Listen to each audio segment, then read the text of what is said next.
Assalamualaikum warahmatullahi wabarakatuh. Waalaikumsalam warahmatullahi wabarakatuh. Hello my lovely. Hello.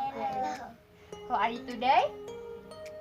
I am fine. Okay, I'm fine, thank you. Okay, my lovely. Before studying, we read Basmalah together. Bismillahirrahmanirrahim. Sebelum discussion, kita perkenalan dulu ya.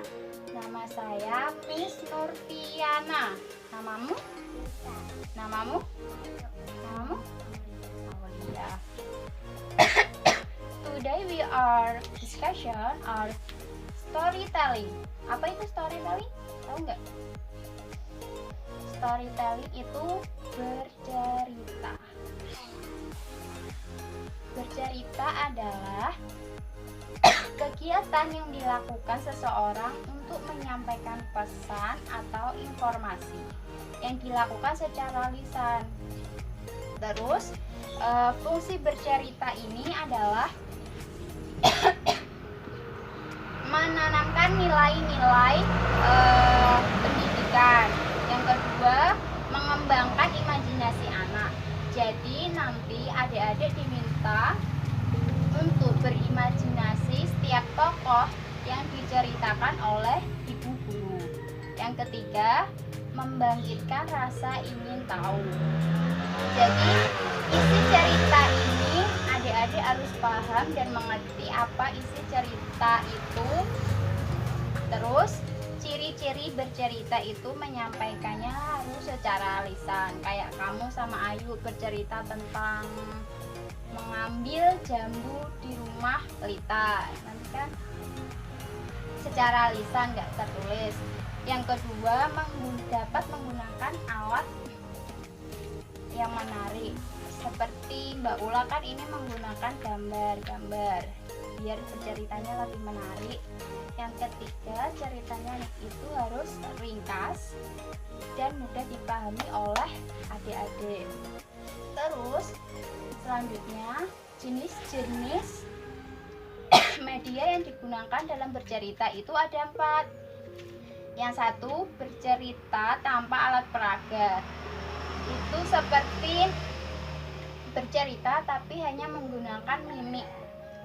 Mimik tahu toh, ekspresi muka. Seumpama ekspresi muka sedih, ekspresi muka nangis, gitu. Terus yang kedua, bercerita dengan alat peraga. Yang ketiga, alat peraga langsung. Alat peraga langsung itu menggunakan benda asli. Seumpama ceritanya si kelinci mencuri timun, berarti alat peraganya itu hewan kelinci asli sama buah timun asli. Terus yang keempat, alat peraga tak langsung seperti yang dilakukan Mbak Ula ini, kayak gambar-gambar, ini termasuk alat peraga tak langsung. Sudah mengerti sampai sini? Sudah.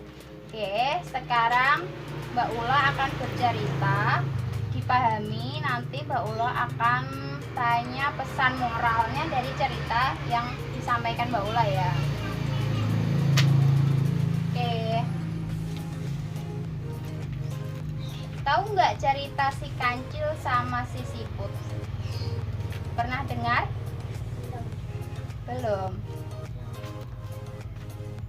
Jadi pada zaman dahulu ada seorang kelinci yang amat sombong dan angkuh melihat si siput sedang berjalan. Tik. Terus si kelinci yang angkuh itu berkata sama si siput, "Hei, si siput, jalanmu kok lalat banget sih? Terus apakah kamu besok mau saya ajak lomba berlari denganku?" Si siput mikir, mau nggak ya? Terus dia mengiyakan, "Oke, besok ya." Dalam batin si kelinci, pasti si siput kalah, soalnya larinya lelet, nggak mungkin dia bisa menang dariku.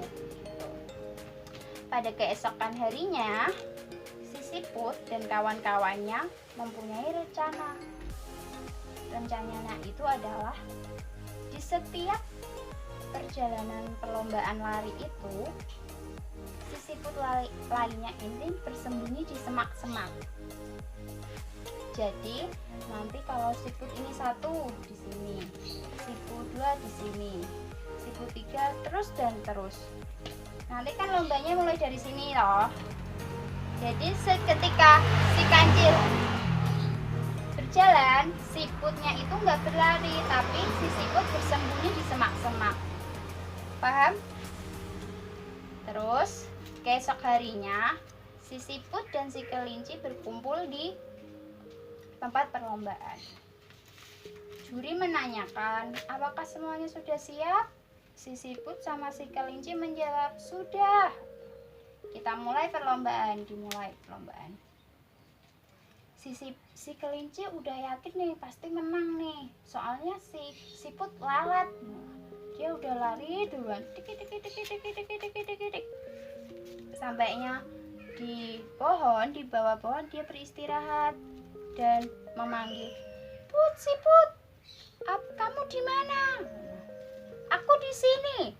Ternyata siput yang kedua udah mendahului si kancil. Terus dengan emosi si kancil langsung berlari lagi.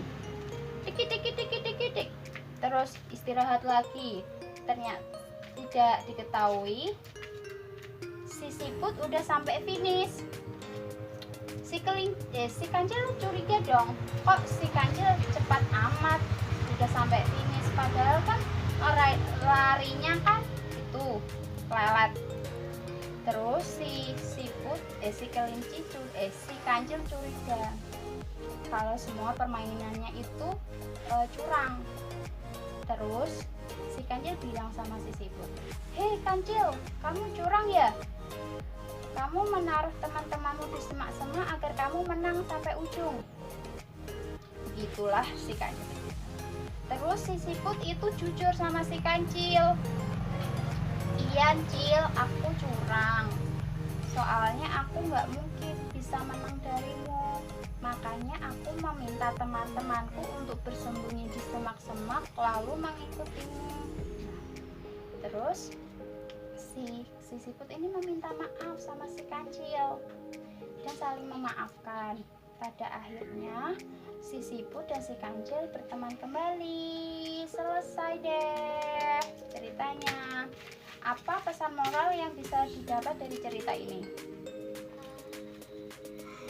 Apa? Tidak boleh berbohong. Kalau emang si siput nggak bisa untuk ngalahin si kancil, harus bilang, "Cil, aku nggak bisa Cil, soalnya lariku pelan-pelan, nggak mungkin menang dari kamu." Terus yang pesan kedua, nggak boleh merendahkan sesama makhluk hidup. Jadi kayak kamu sama kamu nggak boleh merendahkan ya, kayak, kamu lebih kecil dari aku ini loh orang besar, nggak boleh kayak gitu, nanti dimarahin.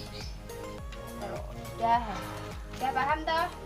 Nggak boleh berbohong, nggak boleh saling merendahkan sesama makhluk, terus harus jujur. Yang penting harus jujur. Oke, pelajaran udah selesai ya. For the storytelling lesson, I think I understand everything. Let's close today lesson with wirid hamdalah. Alhamdulillahirabbil alamin. Wassalamualaikum warahmatullahi wabarakatuh.